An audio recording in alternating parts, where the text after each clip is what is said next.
ನಾನು ಮಾಡಿದ ಕಾರ್ಯವು ಯುಕ್ತವೇ?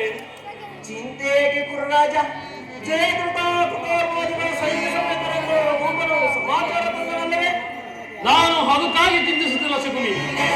ಈ ದುರ್ಯೋಧನನು ಅಸಹಾಯ ಶೂರನು ತನ್ನೆರಡು ತೋಳ್ಗೊಳಗಳಿಂದ ಸಮಸ್ತ ಪಾಂಡವ ಸೈನ್ಯವನ್ನೇ ಧ್ವಂಸ ಮಾಡಬಹುದು.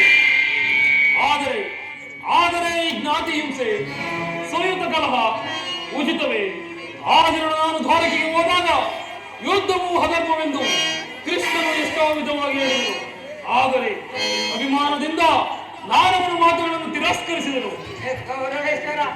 ಕೃಷ್ಣನ ಕ್ಷತ್ರಿಯ ಜಾತಿಯ ಪರಮಾಯಿರಿ ಅವನ ಮಾತು ಪರಿಗ್ರಹವನ್ನು ಬಿಡಬೇಡ.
ಎಷ್ಟೊಂದು ಅವಹೇಳನ ಅಣ್ಣ, ಎಷ್ಟೊಂದು ಅವಹೇಳನ ಪ್ರಿಯ ಸಹೋದರ.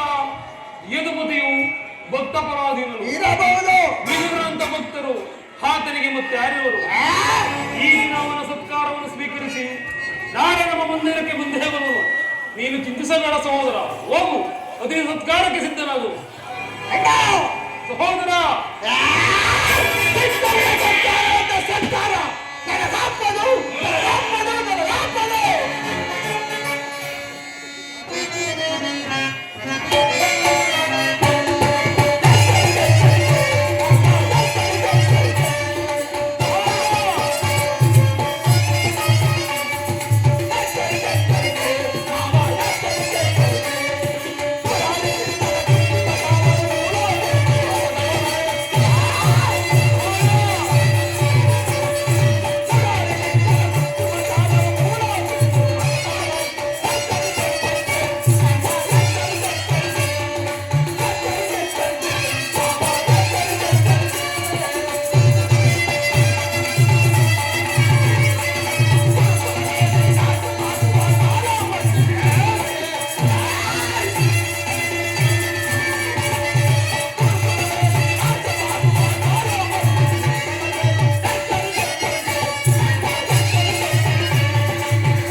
ಈ ನನ್ನ ಪ್ರೀತಿಯ ಸಹೋದರನನ್ನು ಶಾಸನ ಮಾಡುವುದು ನನಗೂ ಒಂದೊಂದು ಸಾರಿ ದುಸ್ಸಾಧ್ಯವೆನಿಸುವುದು.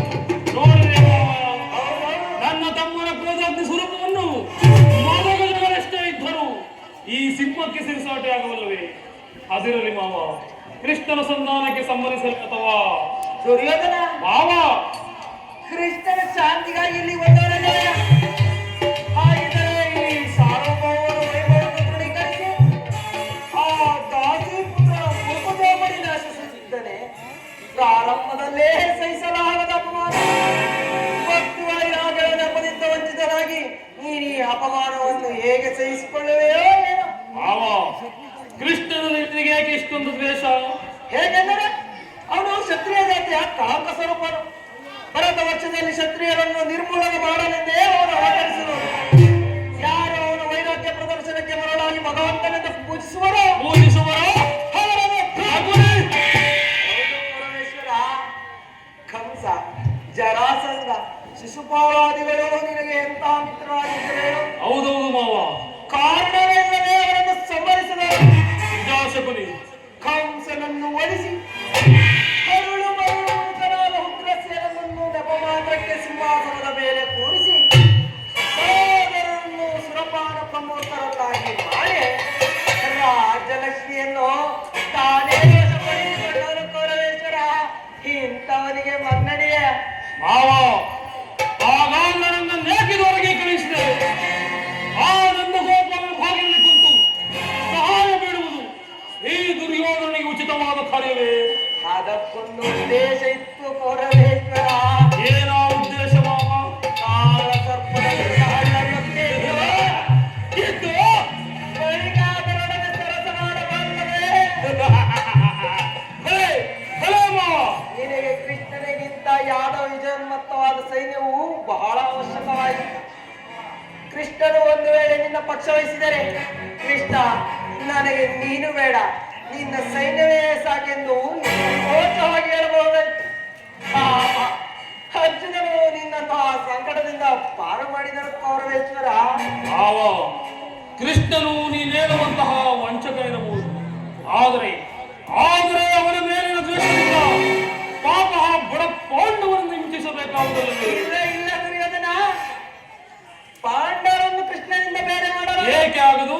ಹೇಗೆಂದರೆ ಅವರೆಲ್ಲರೂ ಕೃಷ್ಣನ ಹೋಗುವಾಗ ಇರಬಹುದು ಮಾವ. ಒಂದು ವೇಳೆ ಸಂಧಿಗೆ ಸಂಬಂಧಿಸಿ ನೀನು ಆಶ್ರಯ ಕೊಟ್ಟೆ ಆದರೆ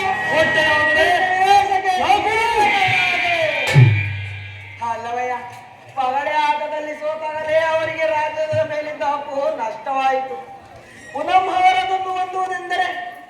ಕ್ಷತ್ರಿಯ ವೀರರಿಂದ ಅನುರುಕ್ತಳಾದ ಈ ಕುರುಭೂಮಿಯ ರಾಜ್ಯಲಕ್ಷ್ಮಿಯನ್ನು ಭಿಕ್ಷುಕರ